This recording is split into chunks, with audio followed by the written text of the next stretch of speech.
Olá pessoal, tudo bem? Hoje temos o prazer de conversar com o Luiz Felipe Maia. O Luiz é advogado e sócio da Fins Advogados e há mais de 10 anos estuda o mercado de apostas pelo mundo. Olá Luiz, tudo bem? Um prazer falar contigo. Oi, Flávio, obrigado. Prazer estar aqui. Obrigado pelo convite. Luiz, vamos começar pelo assunto do momento, juntando aí com a regulamentação, né? Nesse período de pandemia, como é que fica essa regulamentação? Acredito que tudo parado, mas a pergunta é baseada nesse. Já passaram 2 anos, no final desse ano vai chegar 2 anos que foi assinada a medida provisória. Ou seja, metade do prazo já foi, já contando com essa. Com o que vai vir com os próximos 2 anos. Eu queria que você falasse sobre isso e como que é esse processo de extensão. Tá. A lei, quando foi aprovada em dezembro de 2018, ela previu 2 anos, prorrogáveis por mais 2 anos para regulamentação. Tá? Essa prorrogação ela é automática. Então, ela não depende, em princípio, de nenhum ato administrativo. Tá? Foram 2 anos intensos, não foram 2 anos que nada foi feito, muito pelo contrário. Né? A gente viu aí a SECAP fazendo diversos estudos, consultas públicas, participando de eventos. Existiu um trabalho intenso para tentar regulamentar, mas se depararam com algumas dificuldades. Acho que dentre elas o que a gente pode destacar é a inadequação da lei à realidade. Infelizmente a lei foi aprovada sem muito debate, pela própria natureza do trâmite de uma medida provisória. Isso foi colocado no final da discussão, com uma estrutura, principalmente na parte tributária, que não é viável para uma operação de aposta esportiva.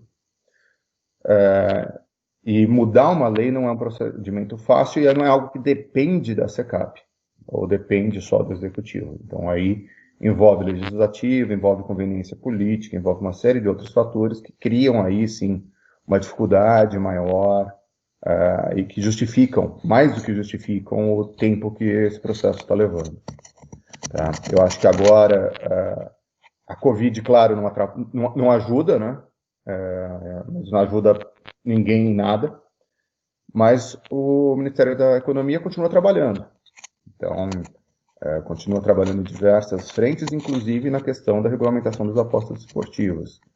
A gente tem tido contato frequente com o corpo técnico, e eles continuam dando atenção ao tema, continuam estudando, e eu acho que a gente deve ter aí, muito em breve, algumas novidades. O sistema, na sua opinião, de modelo de outorga para concessão, essa é a melhor opção? Eu entendo que sim. Por quê? Eu entendo que sim por dois fatores. Tá? Então, vamos olhar dos dois ângulos da questão, né? Do ângulo do operador e do ângulo do governo. Tá? Começando pelo ângulo do operador. Quando você fala de concessão, a gente tem uma segurança jurídica muito maior. Tá? Uma estabilidade que a concessão tem, que a autorização não tem. Quando você tem um contrato de concessão, você participou de uma licitação, pagou por um contrato que te permite explorar um serviço público por um determinado período, sob determinadas condições. Tá? Então, o conjunto dessas condições com o tempo cria uma coisa chamada equilíbrio econômico-financeiro do contrato de concessão. Se algo muda durante esse período, seja por mudança de lei, seja por aumento de imposto, seja por qualquer fator que foge das condições do contrato, você tem direito a um pleito indenizatório contra o governo, contra o poder concedente, por um desequilíbrio econômico-financeiro da concessão. Isso significa, na prática, o seguinte: chegou, teve a concessão, eu consegui uma licença, sou concessionário, estou operando, vou fazer muito investimento no Brasil, em marketing, em contratar pessoas, em montar equipe, em tecnologia, em tudo isso. Daqui a 4 anos, acontece uma reviravolta política no país, e vem uma onda mais conservadora e determina que não podemos ter apostas esportivas no país. Se você estivesse falando de autorização, a autorização seria revogada, tchau, vai embora. Concessão, não. Concessão, para fazer isso, ele vai ter que rescindir o contrato de concessão e vai ter que indenizar o concessionário. Ainda que seja em virtude de mudança de lei, tem que indenizar o concessionário. Isso faz com que, primeiro, qualquer mudança de lei seja, se não barrada, pelo menos muito bem pensada, porque vai gerar um impacto grande para os cofres públicos. Tá? Além disso, as regras são muito mais claras para a concessão, porque você tem, além da lei, e a lei de apostas esportivas, ela é muito singela, não detalha como que vai ser a operação. Você passa a ter um contrato de concessão, e aí todas as regras com força contratual. Isso leva para o outro lado, né? Ou seja, sob o ponto de vista do governo. Por que concessão também é melhor? Concessão é melhor porque eu só posso. Existe uma regra em direito constitucional que eu não posso ter penalidade sem uma lei prévia. Então, o governo não poderia aplicar penalidades ao operador que não estivessem previstas em lei. E a lei não trouxe penalidades. Então, a única penalidade que ele poderia aplicar seria cancelar a autorização, revogar a autorização, porque isso é discricionário. Isso o poder concedente, o autorizador, ele pode fazer a qualquer momento. Então, qualquer coisa de errado que o operador fizesse, a única coisa que o governo poderia fazer é revogar a autorização. Não poderia dar multa, não poderia dar suspensão, não poderia fazer nada. Quando você passa a ter concessão, você tem um contrato de concessão. E essas penalidades, elas passam a ter natureza contratual. Então, o contrato pode prever todas as regras, todas as obrigações, direitos e também as penalidades, que passam a ter natureza de penalidades contratuais e não dependem de previsão legal. Então, isso traz muito mais segurança para os dois lados. Tá? Então, por isso, eu realmente acho que o modelo de concessão é muito melhor. Um respaldo ao operador. Ele fica ele entra no país mais tranquilo. Exato. Eu acho que assim, o único porém do modelo de concessão é que para você fazer a concessão você vai ter que fazer licitação e vai ter que ter um número X de licenças. Então, vai ter que ser definido previamente quantos operadores poderão entrar no mercado.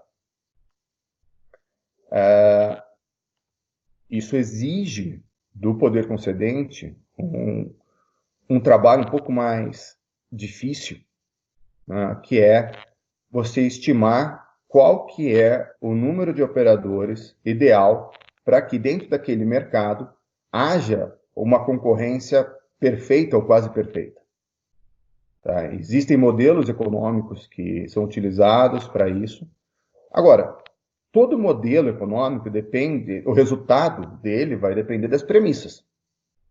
Então, quando foi colocado lá na consulta pública de fevereiro que seriam 30 licenças, isso foi feito com base num conjunto de premissas que pode estar correto ou não.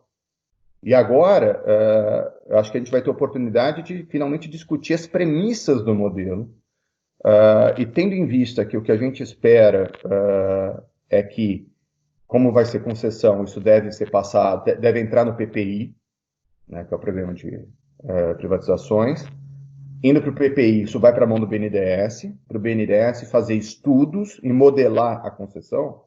A gente espera que durante esses estudos sejam feitos a análise dessas premissas, com a contratação de empresas especializadas, para chegar a um número mais razoável, porque é consenso no mercado que esse número de 30 ele pareceu um pouco estranho diante do que a gente conhece de outros países que têm esse mercado mais maduro. Mas eu continuo defendendo o modelo de concessão. Então, já vamos entrar nesse assunto, porque a última versão do decreto continha alguns pontos que provocaram algumas críticas aí que podem ser vistas na mais recente consulta pública que a SECAP lançou no mercado, como sistema de licitação ou até mesmo o limite de 30 empresas que você citou. Então, vamos lá, na sua opinião, contamos com 30 empresas ou esse foi um número eu acho que aleatório? isso está superado. Eu acho que a minha percepção é que o número de 30 está superado e aquela minuta de decreto está superada. Porque a partir do momento que isso cair na mão do BNDES para estudos, vamos imaginar que esse vai ser o caminho, tá? Porque foi o que aconteceu com a Lotex. A gente tem que ver o que vai sair dos estudos do BNDES, que pode ser inclusive sugestões de alteração na lei. A gente espera que sejam sugestões de alteração na lei. Só depois disso que a gente vai ter uma ideia de modelo de regulamentação. E sendo concessão, a própria regulamentação ela pode ser um pouco diferente, porque você deixa muita coisa para o contrato. Tá? Então, eu acho que a definição de que será concessão, ela dá um reset, de certa maneira, no processo. Tá? E o que a gente podia melhorar nesse decreto aí, no seu ponto de vista?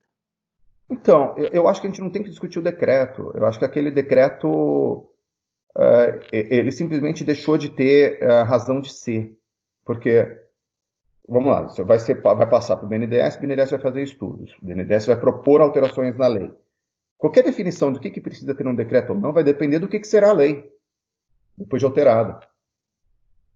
Agora, se a gente quiser falar o que precisa mudar na lei, principalmente questão dos impostos, a incidência de repasse sobre turnover, que não funciona, a questão da base de cálculo de PIS e COFINS, que tem que ficar claro, que é o GGR, a questão da definição da base de cálculo para fins de ISS, para evitar problemas com os municípios, ou até definir se incide o ISS ou não, porque isso é uma discussão que vai acontecer no futuro. Tá? Eu acho que uma questão que vai ter que ser definido é se a gente vai ter algum tipo de restrição ou não a empresas que já operam com clientes brasileiros, que, minha opinião, é algo que não faz nenhum sentido, porque se você analisar a prática de outros países que regulamentaram o mercado, todos que tentaram aplicar esse tipo de restrição tiveram resultados ruins. Porque qual que é a lógica? A lógica econômica impõe que você, abrindo a licença, você dê a oportunidade a todos interessados de obter uma licença. Claro, quando você tem um número limitado de licenças, você vai dar oportunidade a todos, mas conseguirão as licenças aqueles que estiverem mais dispostos a bancar esse risco. Mas você dá oportunidade a todos, justamente para poder depois falar, olha, agora existe um mercado legal, agora quem operar de fora vai ter um problema. Mas esse problema vai ser causado porque ele está infringindo uma norma que existe. Hoje não existe norma proibindo isso. Tá? Então, hoje, qualquer tentativa de criar algum tipo de penalidade sobre isso seria inconstitucional. Acho que ficou claro, Luiz. Vou até mudar de assunto. Vou falar eu peguei um post seu no LinkedIn, se não me engano, falando sobre apostas esportivas, que eu achei muito interessante. Juridicamente falando, né, o que os sites de apostas esportivas poderiam explorar, e você citava aí o BBB, ou apostas que não são relacionadas ao esporte, porém que elas poderiam ser consideradas legais no Brasil, porque isso não está na legislação. Eu achei interessante, se você puder discorrer isso, eu achei bem, bem legal. Tá, vamos lá. O que acontece? Tá? A primeira coisa que a gente tem que ter em mente é que no Brasil, pela nossa ordem constitucional, para o particular, tudo que não é proibido é permitido. Essa é a regra do jogo. Tá? Com perdão do trocadilho. Tá? Então, a regra é essa. Então, tudo que não é proibido é permitido. No silêncio da norma, é permitido. Tá? Você vai pegar, aí a gente vai lá para o artigo 50 da Lei de Contravenções, tá? Que proíbe estabelecer ou explorar jogo de azar. Aí ele define o que é jogo de azar. Aí no parágrafo 3º ele tem 3 alíneas, onde ele define o que é jogo de azar. Tá? Então, É o jogo em que o ganho e a perda dependem exclusiva ou principalmente da sorte. Apostas sobre corrida de cavalo fora de hipódromo, de local onde sejam autorizados. E apostas sobre qualquer outra competição esportiva. Bom, então vamos lá. Jogo que depende exclusivo ou principalmente de sorte. Jogo. Depois, aposta em corrida de cavalo fora de local autorizado. E aposta sobre qualquer outra competição esportiva em qualquer lugar. Aqui já entra a primeira coisa. Existe uma distinção de direito civil entre contrato de jogo e contrato de aposta. Tá? É uma distinção sutil, mas basicamente aqui no jogo eu participo do evento e influencio o resultado. Na aposta, eu sou alheio ao evento, eu não influencio o resultado. Tá? Assim, estou aqui sendo muito sucinto na explicação. Quando a gente fala de apostar sobre quem vai ganhar o Oscar, isso não é um jogo, isso é uma aposta, porque tanto faz o que eu faço ou o que eu não faço, quem vai ganhar o Oscar, o resultado está ali. Ok? Não existe uma norma que proíba apostas no Brasil. Existe uma norma que proíbe apostas sobre competição esportiva. E aí você vai lá no Código Civil, as pessoas falam, mas o Código Civil fala que dívida de jogo e aposta não obriga a pagamento. Sim, não obriga a pagamento. Mas se você pagou antes, você não pode pedir o dinheiro de volta. É o que diz.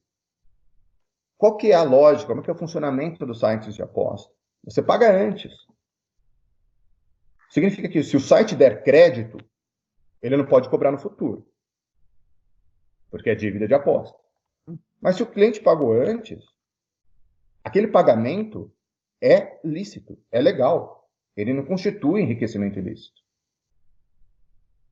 Então, existe aí uma brecha para um produto que poucas pessoas estão explorando. Oportunidades. Sim. Maravilha. Luiz, gostaria de agradecer demais você aceitou aí o nosso convite para a entrevista, estava faltando essa entrevista para falar sobre a regulamentação. Eu agradeço e gostaria das suas considerações finais, por favor. Daqui para frente, o que vai melhorar, o que vai acontecer aí nesse nosso Brasil com relação às apostas? Flávio, assim, quem agradece sou eu. Te agradeço muito o convite. Faz tempo que a gente está querendo conversar. Pois é. Finalmente a gente conseguiu. Te agradeço muito. Tá? É um prazer. Então, espero que não seja o último, que seja o primeiro de vários. Sem dúvida. Tá? Em relação ao futuro, tá? Eu acho que a gente... Eu estou bastante otimista.